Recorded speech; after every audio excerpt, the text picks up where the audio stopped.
This world wasn't always so small and petty.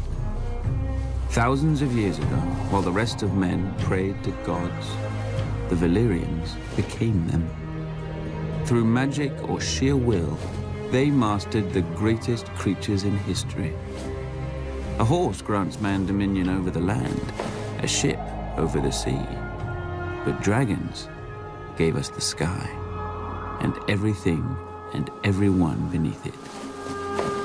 At its height, my ancestors ruled the known world. Whatever parts we didn't weren't worth knowing. Our capital of Valyria shamed the magnificent cities of the east, for hammers and chisels were no match for dragon fire and sorcery. It was a city and an empire built to last until the end of time. It didn't. 400 years ago, the doom fell on Valyria. Mountains cracked open like eggs, lakes and rivers boiled, fountains of fire, ash and smoke spewed from the ground, so high and so hot that even dragons burned in flight. The land splintered, and the angry sea rushed in. In hours, the greatest city in history became history. But my ancestors didn't burn or drown with the rest of their race. 12 years before the doom, despite the sneers of his rivals, Aenar Targaryen abandoned the capital with his family. Legends claim that his daughter foresaw the destruction of the city in a dream. More likely, Aenar met with some mishap at court and chose exile over execution. He and House Targaryen slinked away to a dreary, remote, god-forsaken island. Forsaken no longer. With arts now lost to the world, we transformed a tiny outpost into Dragonstone, a fortress fit for the last dragon lords. Then Aenar's descendants settled into it like a tomb for their lost homeland. Until Aegon. When he looked east, he saw the past, old, tired, dead.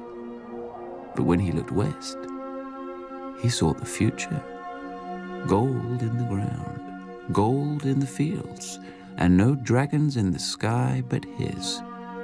He and his sisters, Rhaenys and Visenya, flew over the great continent, ostensibly visitors to a strange land. But when Aegon returned, he ordered construction of a massive table carved in the shape of Westeros, with all the notable rivers and mountains that they had seen. A personal map of the Seven Kingdoms, then ruled by 7 squabbling families. House Durrandon held the Stormlands from their seat at Storm's End, due south of Dragonstone. House Hora of the Iron Islands had also conquered and enslaved the Riverlands and ruled them from Harrenhal, a monstrous castle rising on the shore of the God's Eye. House Stark held the frozen wasteland of the north, the oldest, largest, and emptiest of the kingdoms. House Lannister held the Westerlands, the wealthiest kingdom, thanks to their gold mines. House Gardner held the Reach, the second wealthiest kingdom, thanks to their crops. House Arryn held the Vale, or rather the Vale held them. The mountains were impassable, except through the Bloody Gate, which had never been taken.